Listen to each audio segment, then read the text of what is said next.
wabarakatuh. Alhamdulillah wassalatu wassalamu ala rasulillah wa ala alihi wa sahbihi wa mawalah. Asyhadu an la ilaha illallah wahdahu la syarika lah wa asyhadu anna Muhammadan abduhu wa rasuluhu alladzi la nabiyya ba'da, amma ba'd. Rabbi shrah li sadri wa yassir li amri wahlul 'uqdatam min lisani yafqahu qawli. Allahumma inna nas'aluka ilman nafi'an wa rizqan thayyiban wa amalan mutaqabbalan. Hadirin ikhwafillah rahimani wa rahimakumullah, Bapak Ibu semua, jamaah Masjid Mutiara yang dirahmati oleh Allah. Di pagi hari ini hadirin, berhubung beberapa hari lagi kita akan bertemu dengan bulan Zulhijjah. Nah, ini di pagi hari ini kita menguatkan apa saja yang harus kita lakukan di bulan Zulhijjah hadirin. Apa keutamaannya bulan Zulhijjah hadirin. Kemudian nanti berkaitan dengan beberapa hal ihwal terkait ibadah kurban. Nah, apa hadirin beberapa fikih panduan terkait dengan ibadah kurban yang insyaallah kita akan bahas pada pagi hari ini Bapak Ibu semua. Hadirin ikhwati rahimakumullah, di dalam Al-Quran Allah bersumpah dengan 10 malam. Para ulama mengatakan apa yang dimaksud dengan 10 malam ini. Di dalam surat Al-Fajr Allah berfirman, wal fajri wa layalin ashr, demi waktu fajar dan demi malam yang 10. Hadirin, apa makna malam yang 10 itu? Sebagian ulama mengatakan ini yang dimaksud adalah 10 hari terakhir di bulan Ramadan. Tapi sebagian ulama yang lain, yang dimaksud 10 malam ini adalah 10 hari pertama di bulan Zulhijjah.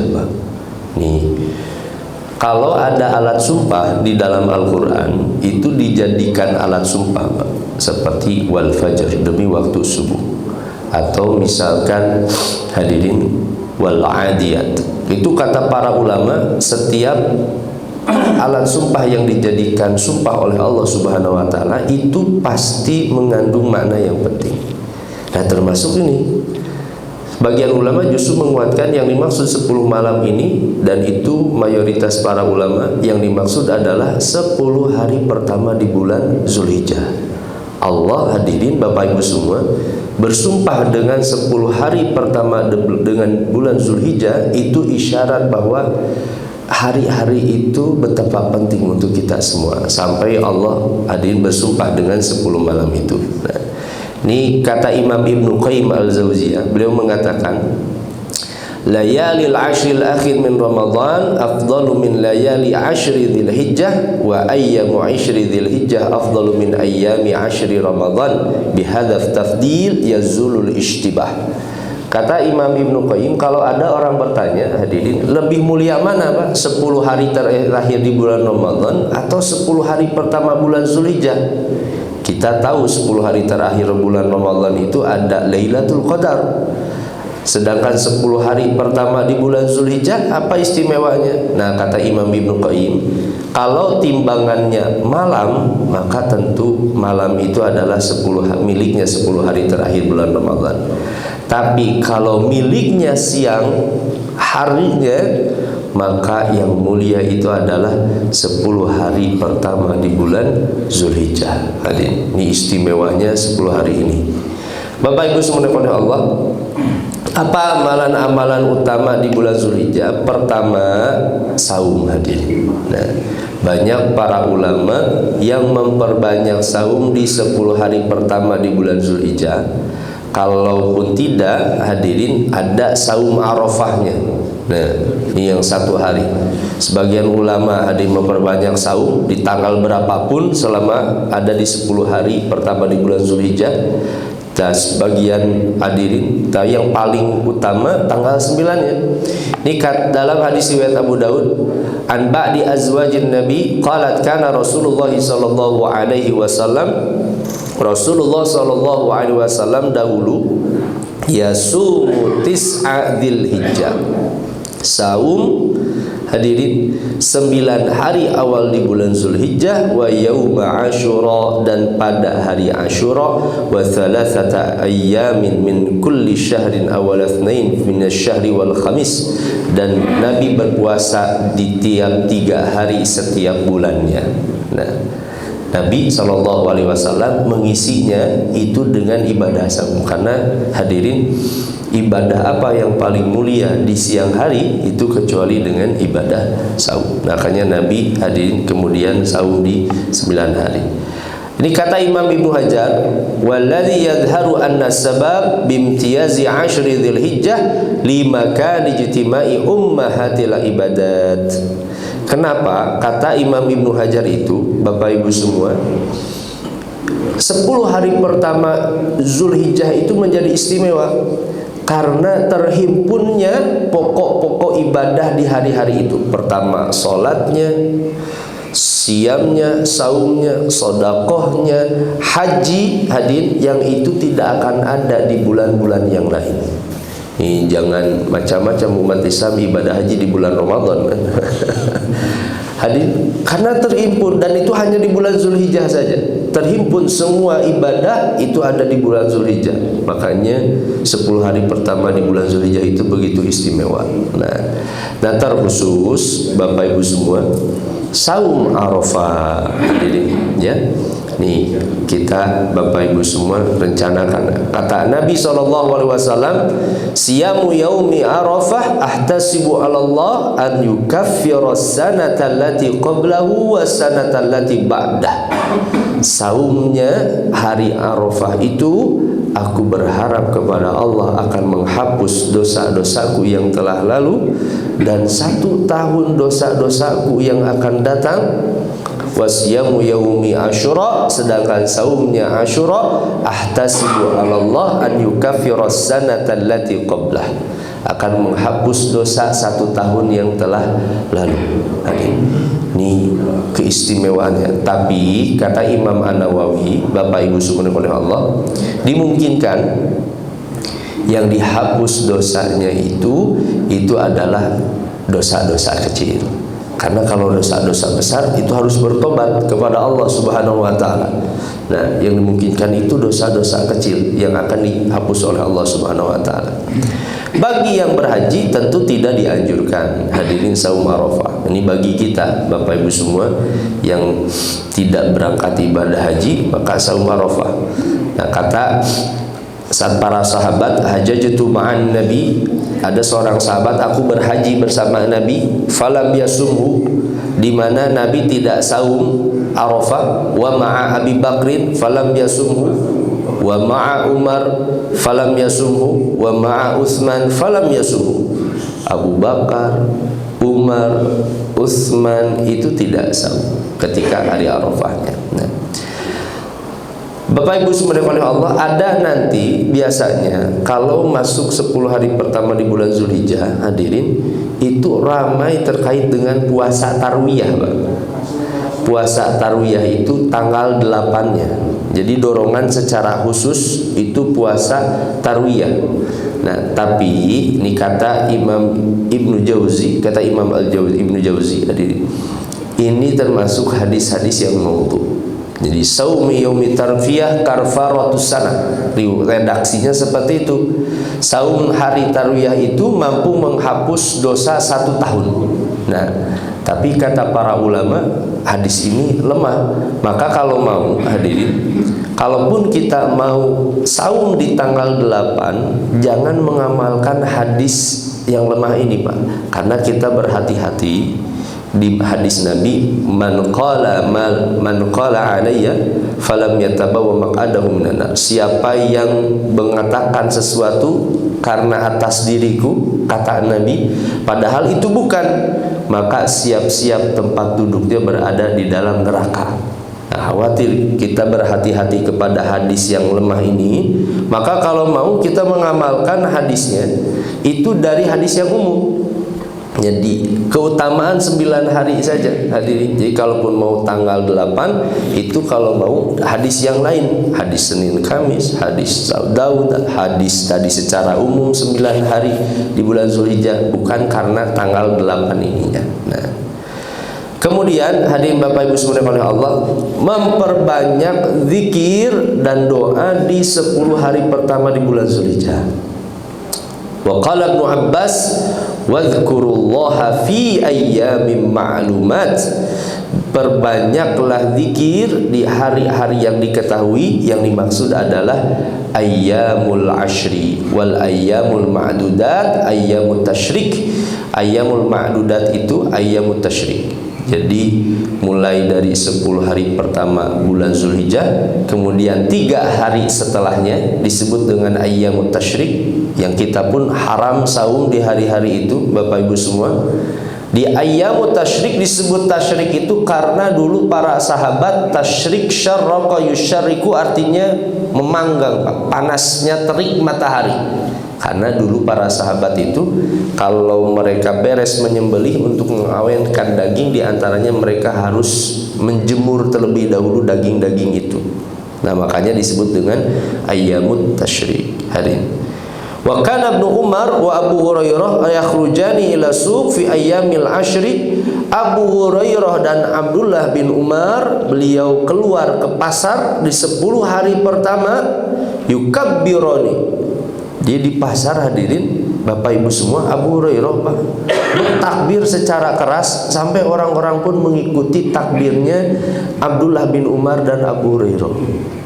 Sampai seperti itu, ingin mengagungkan hari-hari itu. Ini terbayang bapak-bapak main ke Jogja, ke pasar atas Pak, sambil takbiran.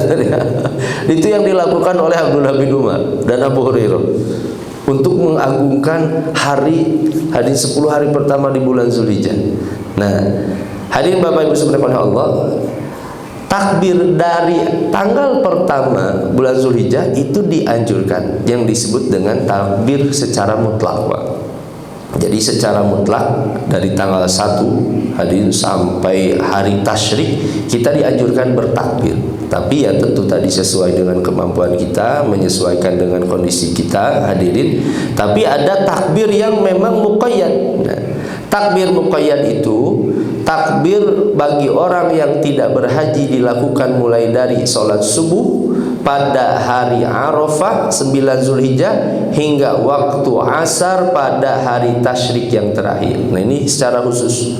Jadi dari tanggal 9 sampai tanggal 13. Dari tanggal 1-nya memang dianjurkan, tapi itu secara mutlak. Mutlak itu kapan saja.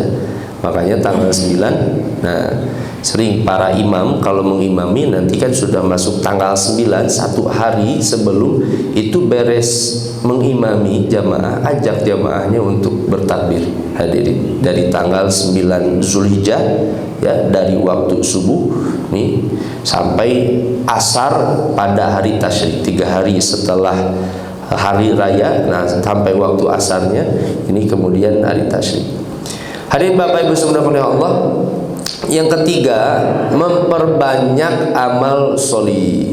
Nah, apapun hadirin, 10 hari pertama bulan Zulhijjah itu apapun amal solihnya itu istimewa sekali, hadirin. Seperti halnya Allah hadirin menyatakan keutamaan 10 hari terakhir malamnya bulan Ramadan, maka ada istimewa 10 hari siangnya sangat istimewa sekali, hadirin. Itu 10 hari pertama di bulan Zulhijjah.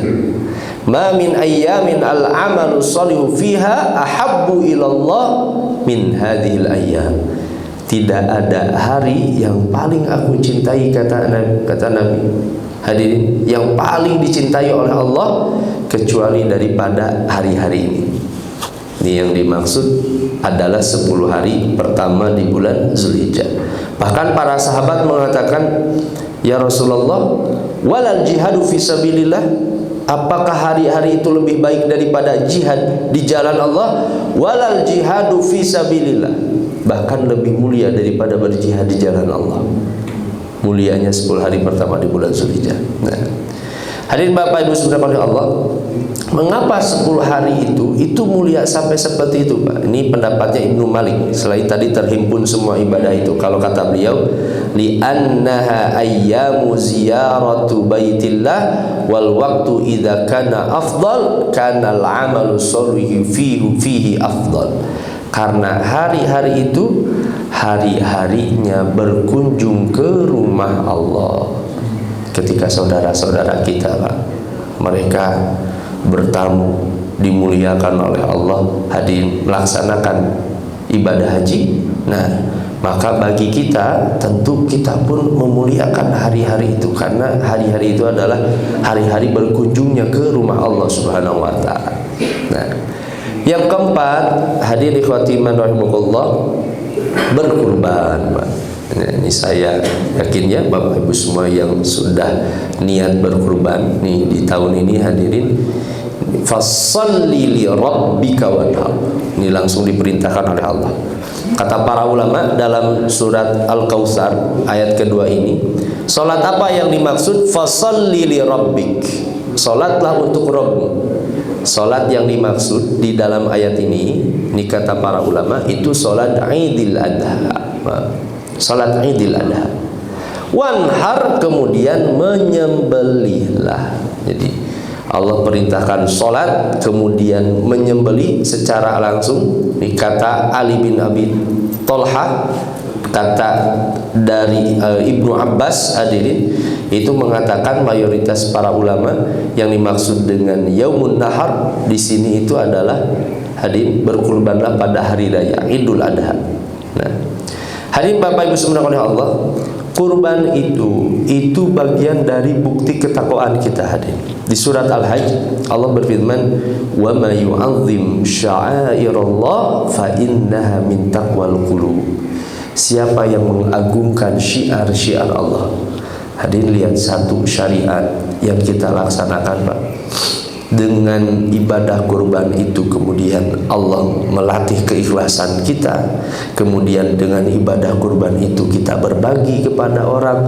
Ada berapa sapi, Pak, di Indonesia disembelih, hadirin, untuk beribadah kepada Allah, dan berapa orang yang mendapatkan manfaat dari daging itu. Itu ibadah sosial yang luar biasa sekali. Hadirin, di India, Pak, sapi itu karena dijadikan dewa justru jadi hama, Pak. Akhirnya, hadirin, kan unik Bapak Ibu semua, saya pernah baca berita di India itu, mereka itu, hadirin, menganggap bahwa sapi itu sebagai dewa, Tuhan mereka, tapi kemudian karena jadi hama, sapinya akhirnya diimpor, Pak. Kan kasihan, Tuhan mereka diimpor. Saya lihat sapinya sampai diimpor karena jadi hama, hadirin, sampai seperti itu. Nah, justru Islam, hadirin, ini sesuai dengan akal kita. Nih, Allah menjadikan hewan-hewan itu justru jadi kenikmatan bagi kita, hadirin. Apa keutamaan ibadah kurban itu? Ada satu hadis. Nah, ini kata Imam Al-Bani, hadis ini dhaif, lemah, tapi memang para ulama hanya menjadikan motivasi saja, bukan jadi takaran nama, Pak. Ma amila ibnu Adam yauman nahri amalan ahabu ilallah. Tidak ada satu amal yang paling dicintai oleh Allah pada hari sembelihan min hiraqatid dammin, daripada ketika seorang mencucurkan darah sembelihannya. Innahu la ya'ti yaumal qiyamah biquruniha wa azlafiha wa asy'ariha. Nanti di hari kiamat dia akan datang dengan bulunya, kukunya, tulangnya. Fa inna dama la yaqa'u min Allah azza wa jalla bi makanin qabla an yaqa'a 'alal ard. Maka darah-darah itu akan sampai kepada Allah sebelum tertetes ke tanah. Fatibu biha nafsan, maka bersihkanlah jiwa kalian dengan berkurban. Tapi hadis ini lemah, Bapak Ibu semua. Ini hanya sebagai motivasi saja. Adapun seperti apa pahalanya, tentu bagi Allah bisa jadi tentu lebih besar daripada ini. Hanya Allah yang Maha tahu. Nah, tentang betapa mulianya seorang ketika beribadah kurban. Kita lihat, hadirin, kurbannya Nabi SAW. Duha Rasulullah SAW. Nabi SAW berkurban. Istilah kita memang yang paling lumrah itu berkurban. Sebenarnya masih ada, hadirin, istilah-istilah yang lain, Pak. seperti nahar tadi, wanhar itu kurban. Atau dalam Al-Quran, inna solati wa nusuki, nusuk itu pun termasuk menyembelih maknanya. Cuman di kita kan gak lumrah Pak. DKM ngajak untuk berkurban, Bapak Ibu semua ayo kita nusuk, kan gitu. Nah, nusuk itu dalam bahasa Arab artinya menyembelih tadi. Atau istilah yang lain kalau dalam hadis ini doha itu dari kata udhiyah. Berkurban itu disebut dengan udhiyah. Jadi ada udhiyah, ada nahar, ada nusuk, ada hadin kurban. Tapi yang paling banyak digunakan dalam hadis antaranya doha. Kenapa sembelihan di hari raya Idul Adha disebut dengan doha atau udhiyah? Karena disembelihnya di waktu duha, makanya disebut dengan udhiyah atau doha. Nah, Nabi pernah berkurban hadirin bikabsyaini amlahaini aqranain. Nabi berkurban dengan 2 kambing kibas berwarna putih besar hadirin, tanduknya besar. Nabi SAW. Ini adik kurban yang istimewa sekali Bapak Ibu semua. Dulu saya pernah hadirin lihat ada kambing domba, sebenarnya domba Garut, harganya 25 juta Pak. Dan Nabi itu dengan hadirin kambing yang besar sekali, kambing kibas berwarna, dan 2 itu Nabi SAW. Tapi Nabi pun pernah berkurban dengan sapi. An Aisyah, dari Aisyah, doha Rasulullah an azwajihi bil baqar. Nabi pernah berkurban 1 ekor sapi untuk istri-istrinya. Nah, Nabi SAW. Bapak Ibu semua oleh Allah, ini sedikit hadirin terkait dengan fikih kurban Bapak Ibu semua. Pertama, hewan yang boleh dikurbankan itu adalah dalam kitab Al-Fiqhul Muyassar, la tasihul udhiyah, tidak sah sembelihan itu kecuali pertama ibil, unta, kedua bakar, sapi hadir, yang ketiga ghanam, wa minhu al-ma'iz, domba, kambing hadirin ya, al-bakar dan yang sejenisnya termasuk kerbau, itu termasuk bagian dari hadirin al-bakar dalam bahasa Arab. Sebagaimana Allah berfirman, walikulli ummatin ja'alna mansakan liyadhkuru smallahi ala ma razaqahum min bahimatil an'am. Dalam bahasa Arab, al-an'am itu tidak lepas dari 3 jenis itu. Jadi unta, bakar, kambing, domba hadirin. Maka tentu di luar ini gak bisa orang nyembelih kuda Pak, atau nyembelih ayam Pak. Tapi ada riwayatnya Pak. Jadi seorang hamba yang solih, di kisah para ulama, mereka dia ingin kurban karena dia gak punya ini, makanya dia menyembelih ayam. Iya, karena gak punya sapi, gak punya unta hadirin. Tapi kalau yang dimaksud tentu syariat kurban itu terbatas pada 3 hal ini. Nah, hadis ini jadi dalil bolehnya 1 kambing untuk 1 keluarga. Meskipun tentu paling mulia, paling utama 1 orang 1 kambing hitungannya. Meskipun tentu boleh. Karena rajul fi ahdi Rasulillah, ada seorang laki-laki di zaman Rasulullah SAW, yudhahi bisyati anhu wa an ahli baiti. Dia menyembelih 1 kambing untuk dirinya dan untuk keluarganya. Fayakulun fayutimun. Mereka makan, kemudian mereka memberi daging itu kepada orang lain. Nah, 1 sapi atau unta boleh untuk 7 orang. Ini hadisnya Bapak Ibu semua.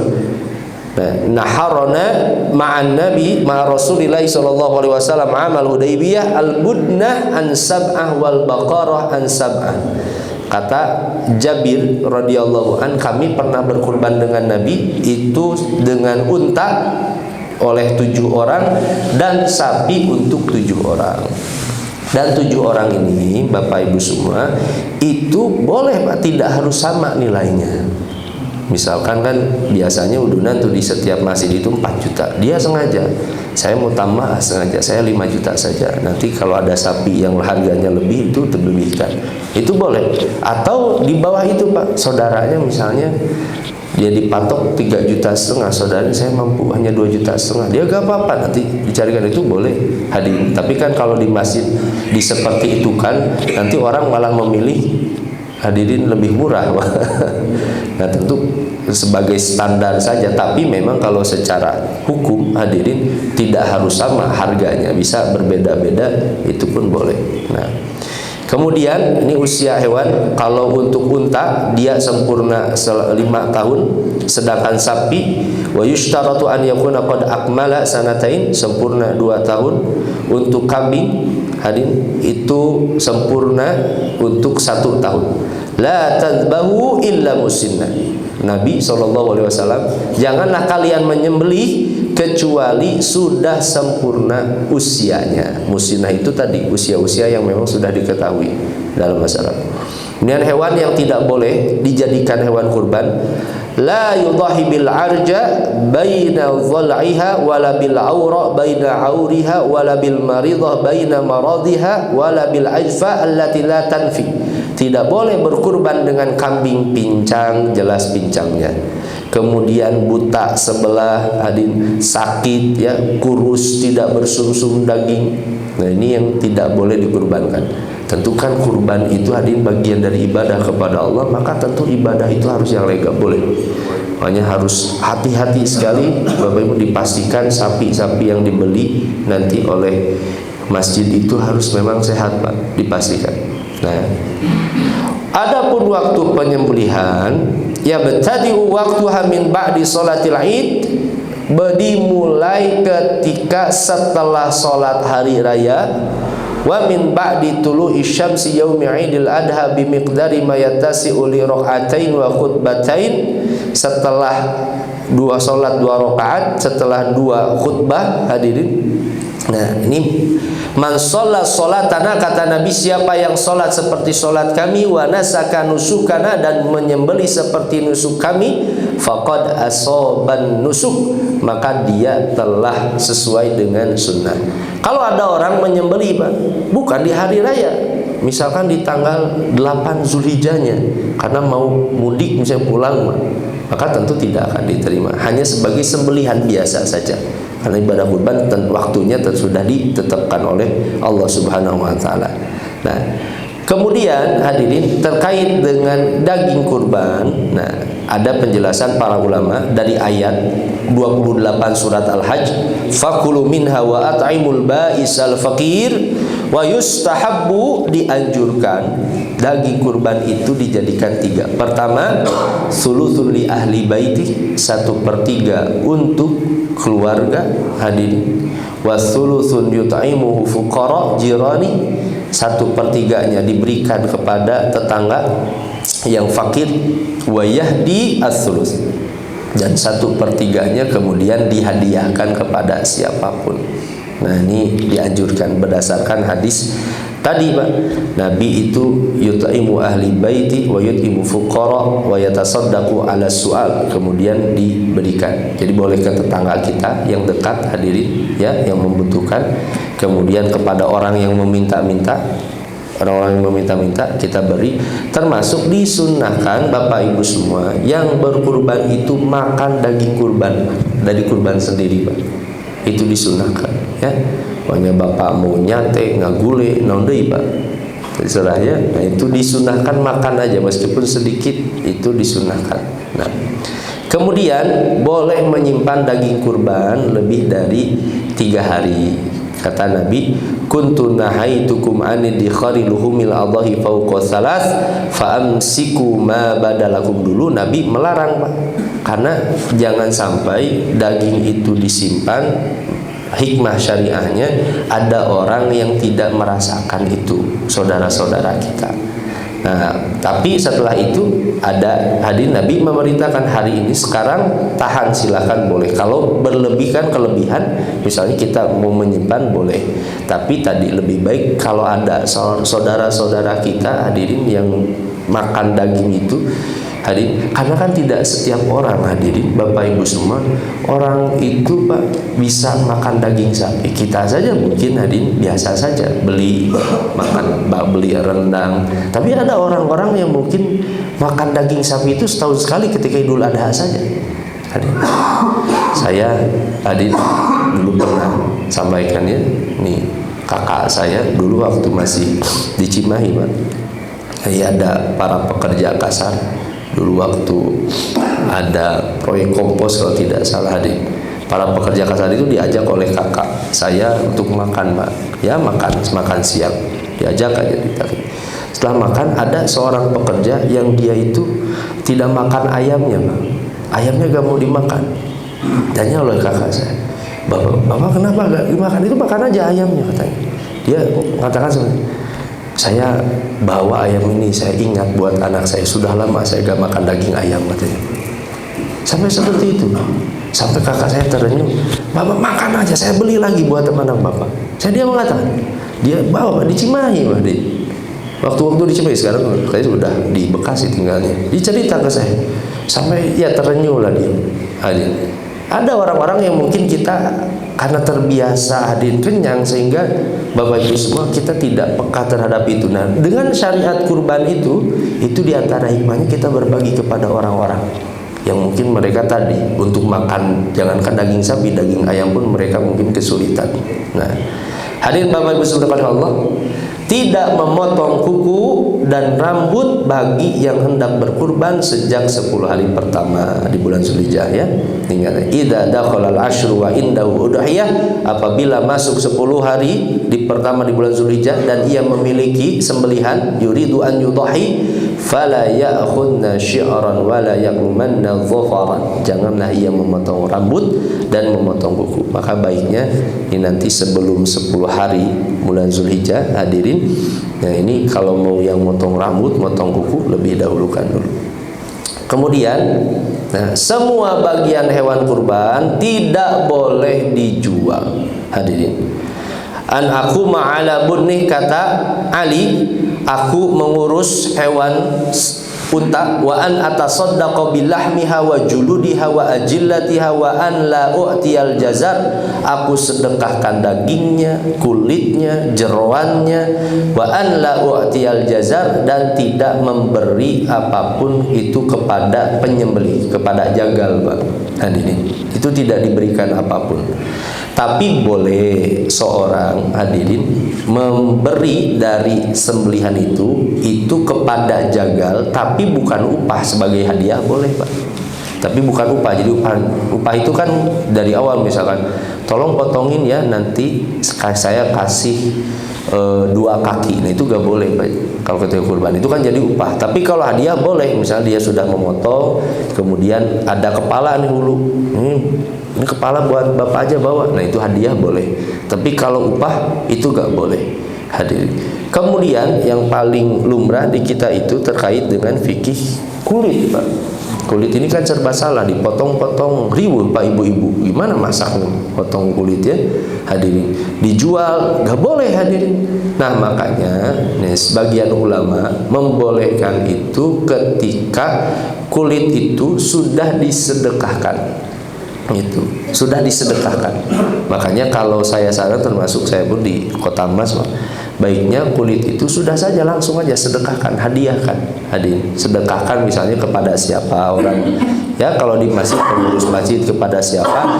Kalaupun nanti dia menjualnya itu boleh, hadirin. Tapi kalau sengaja langsung mudhahinya, hadirin, yang menyembelihnya langsung menjualnya, yang ini yang harus dihindari. Atau sebagian ulama tadi mewakilkan kulit itu kepada orang lain. Nah, tapi yang paling aman kalau saya pribadi itu hadiahkan. Terlebih kan kulit itu harganya jatuh sekali, Pak. Kalaupun dijual sekarang berapa, Pak? 1 kilo kalau asal tahu hari-hari kemarin cuma berapa ribu perak, Pak, hadirin. Nah, itu murah sekali. Nah, lebih baik di kemudian hadiah. Kemudian hadirin, nah ini kata Nabi, man ba'ajil da udhiyati fala udhiyatalah, tidak boleh menjual kulit kurban. Man ba'a, siapa yang menjual kulit kurban, kata Nabi, fala udhiyatalah, maka tidak ada pahala kurban baginya.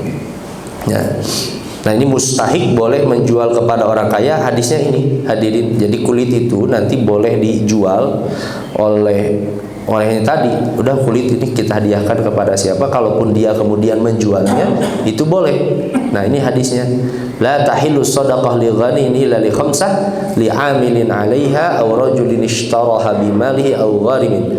Orang kaya yang membeli sedekah itu dengan hartanya sendiri. Orang kaya yang menerimanya sebagai hadiah dari orang miskin. Nah, ini hadis ini dijadikan dalil hadirin oleh sebagian ulama tadi. Jadi orang itu boleh menjual tapi ketika sudah dihadiahkan. Kemudian yang terakhir, Bapak Ibu subhanahu wa Allah, ini sebagai penutup pada kajian subuh kali ini, memperbanyak bertobat. Karena tentu amalan di antara amalan mulia sekali di 10 hari pertama di bulan Zulhijjah, kesempatan bagi kita untuk memastikan hari diampuni dosa-dosanya oleh Allah, bukan hanya ketika 10 hari terakhir di bulan Ramadan. Yang paling dekat ada hari-hari yang mulia 10 hari pertama di bulan Zulhijjah.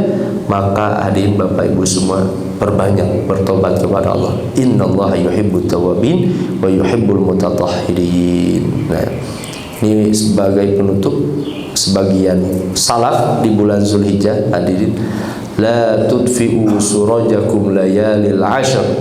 Ada satu riwayat, hadirin, jangan kalian matikan lampu-lampu rumah kalian di 10 hari pertama di bulan Zulhijjah. Yaqidhu khidmanahum yatasahharuna li shaumi yaumi Arafah. Orang-orang dahulu, hadirin, mereka bangun sahur untuk saum Arafah. Nah, kalau dari Hasan al-Basri, siyamu yaumin minal ashri ya'dilu syahraini. Saumnya di 10 hari pertama di bulan Zulhijjah, yang manapun hadirin, atau yang paling utama tadi di tanggal 9-nya, itu sebanding dengan saum 2 bulan. Itu kata Imam Hasan al-Basri, karena mulianya dan agungnya hadirin ibadah di 10 hari pertama di bulan Zulhijjah. Baik hadirin Bapak Ibu semua oleh Allah, hanya itu mungkin yang bisa saya sampaikan pada kesempatan kali ini sebagai selingan pada kajian hadirin Asmaul Husna untuk menguatkan kita semua, ibadah kita semua di 10 hari pertama di bulan Zulhijjah. Semoga Allah memudahkan ibadah kita semua, menerima amal ibadah kita, memberi taufik ke dalam hati kita semua hadirin. Allah menguatkan keimanan kita di 10 hari pertama di bulan Zulhijjah insyaallah. Hanya itu yang bisa saya sampaikan. Mohon maaf atas berbagai kekurangan, kekeliruan. Adapun yang benar semuanya datang dari Allah Subhanahu wa taala. Sebelum ditutup mungkin ada yang ditanyakan, disampaikan. Hadir, silakan.